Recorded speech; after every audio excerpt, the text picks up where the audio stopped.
Maray na hapon mga tugang uya po ang mga baratang unyan para sa aga digdi sa Radyo DZGB. Mga baratang maralawa sa aga sa mga dyaryo nasyonal. Enot sa PBN DZGB. Sa mga baratang unyan para sa aga. Pigtatakutan kan Okta Research Group na mamamatean ang COVID-19 surge nangyayari bako sa nasa Metro Manila kundi maging sa ibang parte ka nasyon. Sinabi ni Okta Research Fellow Dr. Guido David, makaadit ang sitwasyon ngunyan kumpara kan Marso. Pigrekomendar kang grupo na mas tawan ni atensyon ang pag-itaas kan kaso ng COVID-19 sa Tugigaraw, Cebu, nagkaparang lugar sa Western as in Central Visayas, Metro Manila, Bulacan as in Cavite. Nangapo naman si David sa gobyerno na magpautob nin istriktong quarantine protocol sa ibang probinsya na ipinararom sa Enhanced Community Quarantine. Sinabi kan Okta Research Group na seryoso na ang kondisyon kan pagdakulin COVID-19 sa nasyon, lalo na taan paglangkaw na mamatian bako sa Metro Manila kundi pati sa ibang parte pa kan nasyon. Sinabi ni Okta Research Group Fellow Dr. Guido David na ini seryoso ng marhay kumpara sa nangyari kan Marso 2021.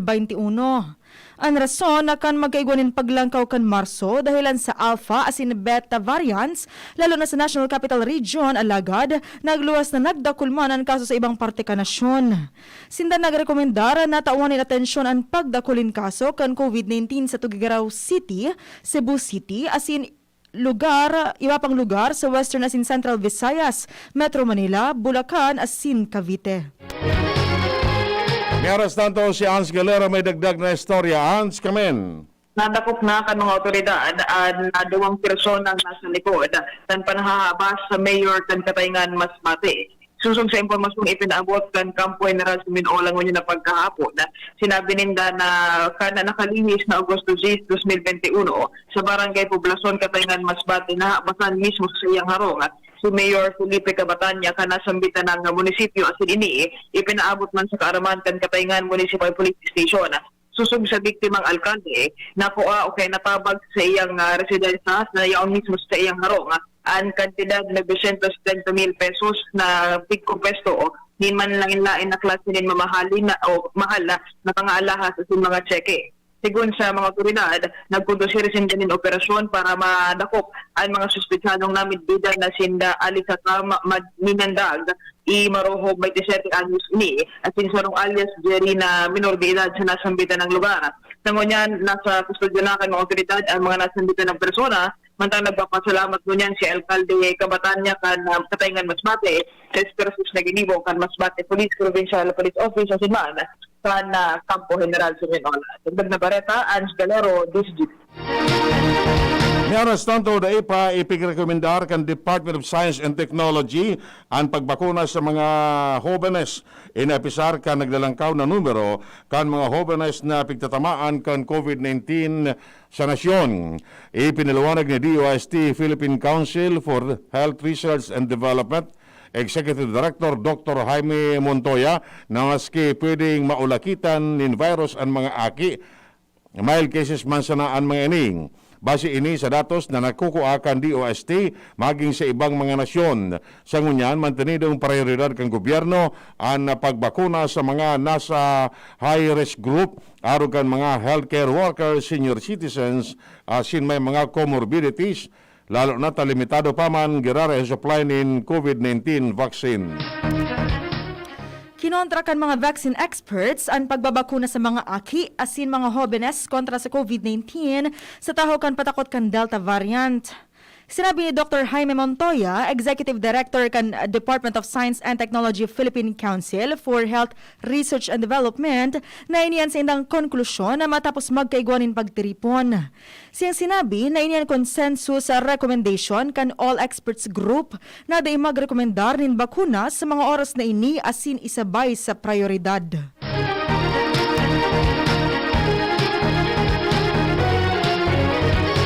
Siniguro kan Philippine Statistics Authority na hariyo pa sa pre-COVID pandemic level ang Pilipinas. Ini matapos mag-itaas nin 11.8% ang ekonomiya kan nasyon sa second quarter kan taon. Na pinakadakulang na arestro na pag-angat kan ekonomiya matapos ang 32 na taon. Pinakahababa man na arestro sa ikaduhang quarter kan 2020 kung saan kadaklan sa pinagkukuanan kan ekonomiya ang sarado dalan sa ipinautob na enhanced community quarantine. Mantang tanawan ni duo ni Socio-Economic Planning Secretary Carl Kendrick Chua ng ECQ niya na taon may relax pa kumpara sa kan 2020. Apisar kini, hariyo pa ang Pilipinas para maabot ang growth level kan 2019. Padagos na nadudugangan asin madali nang mapano ang kapasidad kan Emergency Field Hospital kan Philippine Red Cross sa National Kidney Transplant Institute asin Lung Center of the Philippines dahilan sa pagdakol kan mga pasyente anin COVID-19 na na-admit. Sinugo na ni PRC Chair sin Senadora Richard Gordon ang deployment ni 100-bed capacity kan EFH sa LCP asin na 20-bed capacity sa NKTI bilang kasimbagan sa pagdakol kan bilang nin mga persona na kaipuhan mailawg sa panahonin pagdakol kan mga kaso. Minasirbing extension ng EFH para sa LCP asin NKTI para masimbagan ang naglalangkaw na pangangaipunin mga kama para sa mga hospital. Dapat nagibuo na lipot asin diretso sa punto ang pagkondukta ng video conferences asin online meetings para maiwasan ang virtual fatigue. Ina rekomendasyon ni DOH Mental Health Division Consultant Dr. Agnes Casino dalanta ang alabang oras sa video conference asin online meeting yung pwede magresulta ng grabing kapagalan. Tinawan ni doon kan opisyal na pwedeng gibuon sa ibang paagi ang ibang trabaho arog kan pakikipag-uron sa paagi nin email. Inabisuan man ni Sinyo ang mga individual na naka-work from home na magtalaan ng schedule para mamantinir ang work-life balance. Nagparumdom ang Department of Health sa mga hospital na daipag-ako ng mga asymptomatic asin mild COVID-19 patients tanganing day na mapano ang mga kwarto para sa mga severe asin critical cases. Sinabi ni Health Undersecretary Maria Rosario Vergere na pwedeng asikasuhon ang asymptomatic asin mild cases sa Level 1 healthcare facilities o temporary treatment asin monitoring facilities. Siya sinabi na ang ginagibuninda iyon pahiwason ang mas dakol na kama para maakomodar ang mga pasyenteng nangangaipo.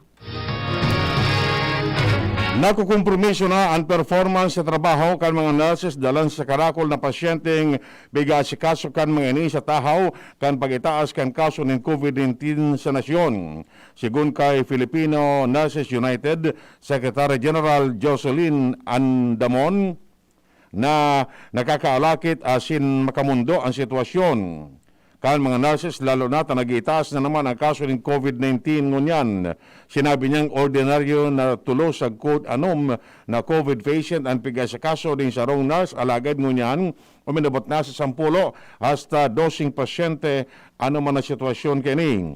Dalang kini, nakakompromiso na ang kalidad kan serbisyo, asin haros daiman makakaunin marahay ang mga nurse, asin makapag-CR, kaya ni ba, napiperita ng magsulog na sana ng diaper para makatipid sa PPE. Kasabay kini, sa yung tanawan ni doon na daipa narasibikan kadaklan na nurses ang sendang benepisyo sa irarom kan bayanihan to law. Nagpatanid si PNP Chief General Guillermo Eleazar sa mga pulis na magsunod sa mga giya sa pag-arestar sa mga masuhay sa protocol mantang ipinapasunod pa ang enhanced community quarantine sa Metro Manila. Siniguro niya na susunodon kan mga pulis ang rule of law asin na masunod sa kasunduan kan Department of Justice asin Department of the Interior and Local Government sa implementasyon kan health protocol violations. Idinadagdag pa man niya na susunodon man kan mga pulis ang mga ordinansa kan mga gobyerno lokal. Kinundinar kan Defend Jobs PH ang pagtanggal ni Presidente Rodrigo Duterte kan poder sa sarong local government unit na magdistribuer kan ECQ cash aid. Sigun sa tagapagtaram kang grupo na si Christian Lloyd Magsoy, pamumulitika ang ginibo kan presidente na dapat pigigibo sa panahon kan pandemya. Imbes kini dapat inuton kan administrasyon ang pagibo ng konkretong plano asin solusyon sa COVID-19 pandemic. Sinabi niyang bako sa wala siyang tiwala sa Department of Social Welfare and Development as in Department of Interior and Local Government, pero mas mapapakarikas ang proseso sa distribusyon ng ayuda kung itataong kwenta ini sa LGU. Nagtutubod man ang grupo na ang Manila ang pigpapasabitan ni Duterte, dalan sa nagkaparang beses ng ginibo kang presidente ini kay Mayor Isko Moreno. Sinabi ni PNP Chief General Guillermo Eleazar na napabaratang census na ginigibo kan mga pulis sa komunidad kung totoo man, dapat punduhon tulos. Pinahimutikan niya ang mga pulis nagkakaigwanin census sosog sa klamar ni Senador Panfilo Lacson na nag-akusar sa Philippine National Police na ginagamit ang anti-insurgency fund para sa siring na aktibidad. Siyang sinabi na kung ang mga pulis mananggad ang nagigibukan sa siring na bagay, kay puan ining mapundo asin dapat na investigaran.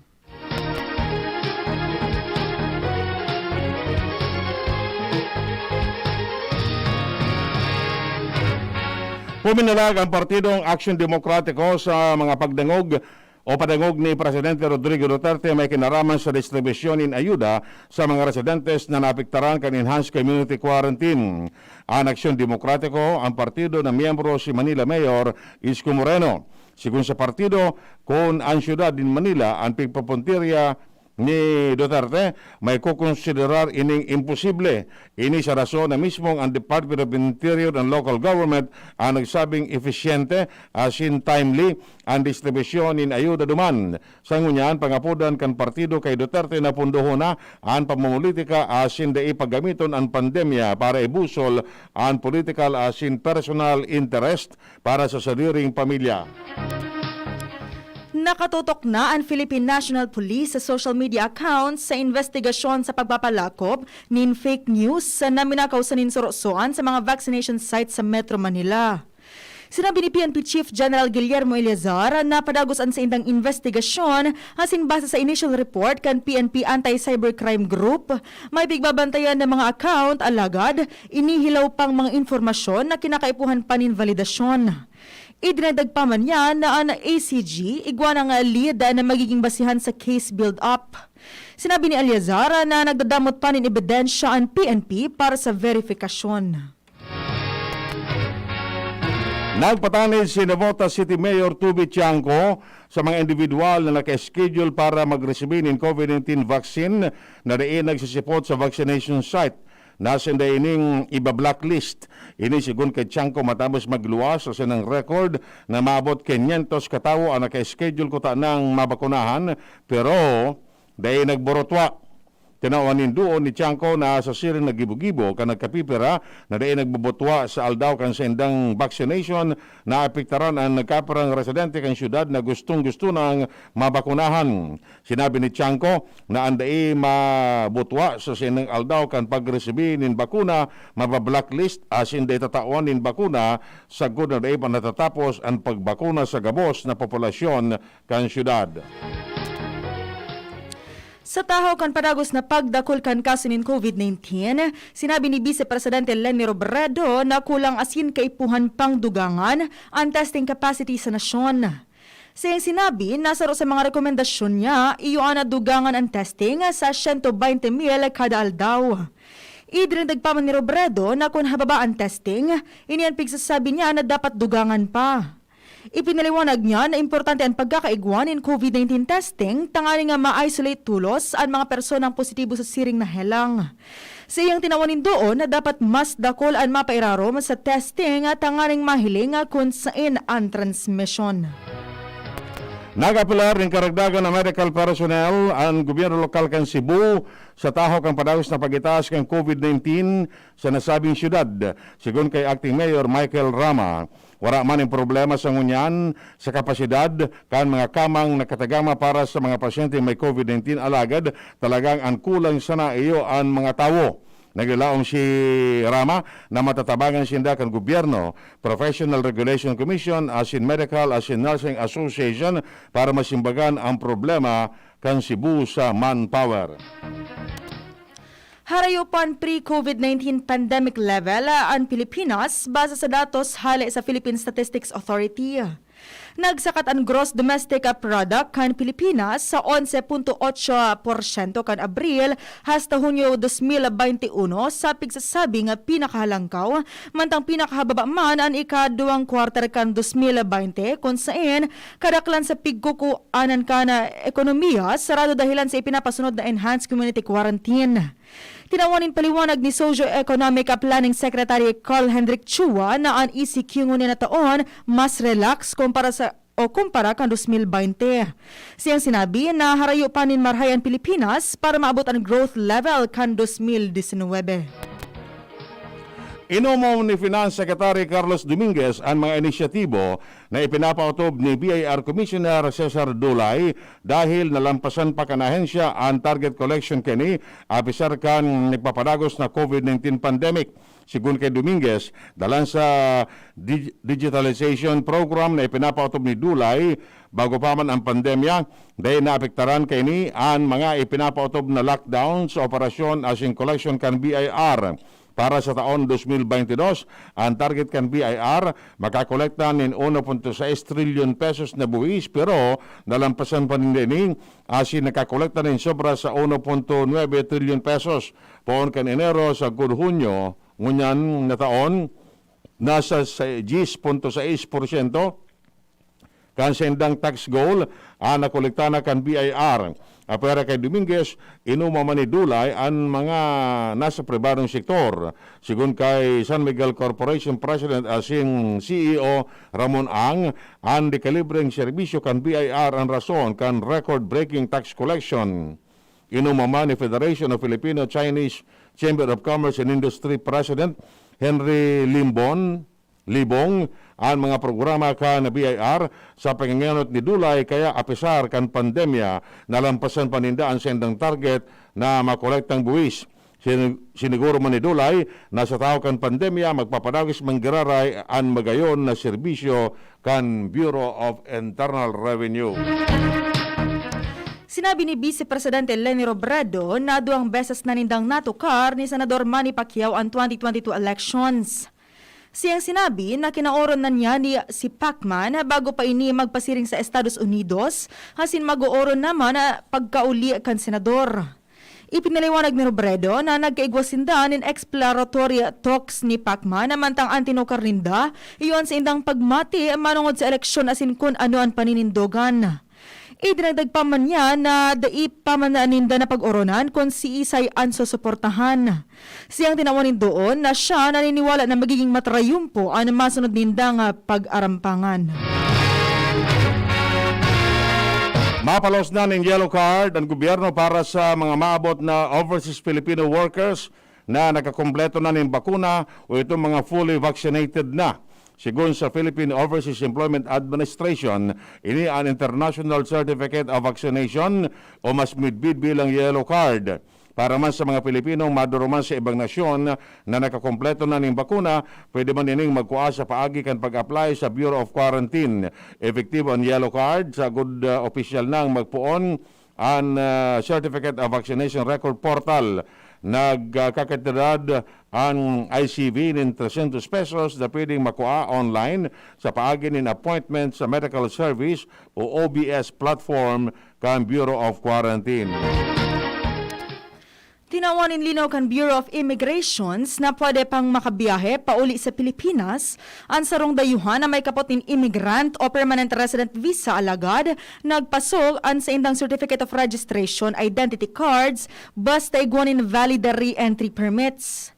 Iniyan memorandum ni Abogado Carlos Capulong, BI Acting Ports Operation Chief sa gabos ng mga terminal heads sa iba-ibang international airports sa enot na direktiba ni BI Commissioner Jaime Morente na tinutugutan na ng makalaog ang gabos na alien immigrant na may pasong ACR cards. Ipinahayag ni Agriculture Secretary William Dar na nadugangan pa ni 10 ang bilang kan mga barangay na apektado pa manggiraray kan African swine fever.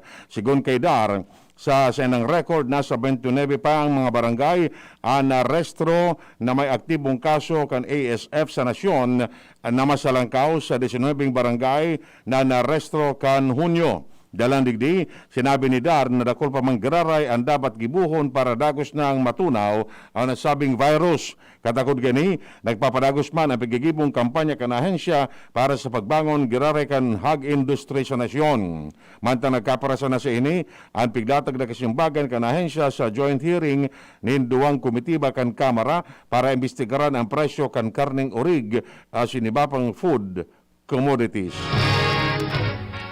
Nagproponer ang Commission on Higher Education in budget na sobra sa 62 bilyones pesos para sa 2022 alagad. Ang Department of Budget and Management ang nagrekomendar ni na 52 bilyones pesos na. Iniyan pahayag ni Chad Chair Prospero de Vera sa pagsasabi na sinda nagproponer ni na 62.3 bilyones pesos alagad, inibinawasan kan DBM sa 52.6 bilyones pesos na. Siya sinabi na ang diferensya na nasa 9.6 bilyones pesos, iyon para sa capital outlay projects na gagamiton para mapakarhay ang mga CHED regional offices siringman para sa Transitional Education Program. Inagar kan Philippine Coconut Authority sa mga negosyante na mga kapital sa lokal na industriya nin pagnyunyog tanganing mapalawig ang negosyo ka nasyon.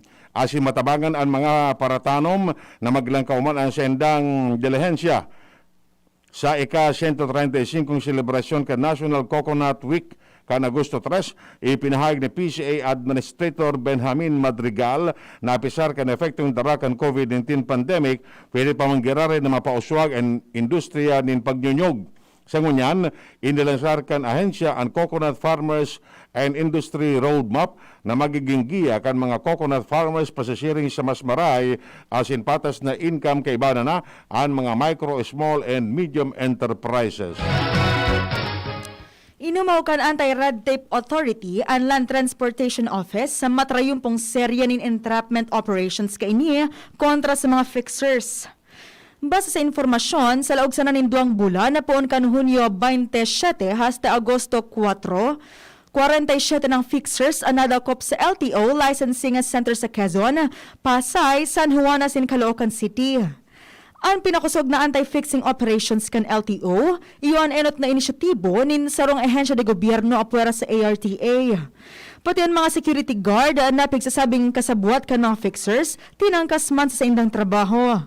Nangapoda ng ARTA sa ibang ahensya na arogon ang ginigibo kan LTO. Makakaresibir ng insentibong 1,000 pesos ang mga paratokdo sa mga pampublikong eskwelahan kasabay kan selebrasyon kan World Teachers Day. Sigun sa DepEd, inaprobara ni Presidente Rodrigo Duterte ang pagpapalos ni 90 o 910 milyones pesos para sa World Teachers Day Incentive Benefit na itinagama para sa nasabing insentibo, inibilang pagmidbid man sa papel kan mga paratokdo na kaibanan sa nagaampang sa pagresponde sa agyat kan pandemya asin orog sa gabos, pagsiguro kan padagos na pagtataon nin kaaraman sa mga kaakian sa tahaw kan hagyat nin panahon ngunyan. Binuhay kan Korte Suprema ang komite na matautok sa human rights issues. Ang mga human rights concerns na ipinalawas ka nagkapirang organisasyon kay iban makawalang grupo, iyon ipinadara sa komite na panginganotan ni Associate Justice Marvic Leonen. Ang Supreme Court and Bank ang nagpadara nin surat sa komite na minahagad sa mga maestrado na magkaigwanin mga lakdang tanganing masimbagan ang malala ng kaso nin human rights sa nasyon. Sa ibong nalado, ikinaugman ni Bayan Secretary General Renato Reyes ang siring na lakdang kan Korte Suprema. Nakatala naisumitir kan Department of Budget and Management ang propestong Singko trillion pesos na national budget para sa taon 2022. Sigun kay DBM spokesperson Assistant Secretary Rolando Toledo, na pigtatarget ninda ining gibuon sa Agosto 23 susug sa 30 dias na constitutional deadline. ang propestong 2022 national budget masalangkaw nin 11.5% sa 4.5 trillion pesos na fiscal program ngunyan na 2021. Katumbas man ini nin 22.8% gross domestic product ka nasyon. Sa ngunyan, tanawan nin Go Signal kan Development Budget Coordinating Committee ang propestong fundo para sa 2022. Padagos na pigi-investigaran kan National Commission on Indigenous People kung may nangyaring pang-aabuso sa indigenous cultural communities o indigenous people sa kontrobersiya entry kan NAS Academy asin Wangod. Sa indang sinabi na nagkakaigwanan ng investigasyon sa issue kan midbid na mambabatok sa nasyon na si Apo Wangod asin an online educational technical platform kan vlogger na si Nosiera Yasin na NAS Academy. Sa indang sinabi na gusto nindang masabutan kung nagkaigwanin tamang konsultasyon. Yan mga tugang detalles kay mga Bareta ngunyan para sa agadigdi sa Radyo DZGB. Sa pangarakan mga pagariba, Manito Tanya sa lado teknikal. Kami po nagatod Bareta. Ako po si Francia May Borras. Ako nga po si Edwin Peralta nagsasabing mabalos kang sinong pagantabay. Realize true comfort and relaxation at Dorotea Resort and Spa, a perfect venue for family outings, couple retreats, and various functions such as weddings, birthday parties, corporate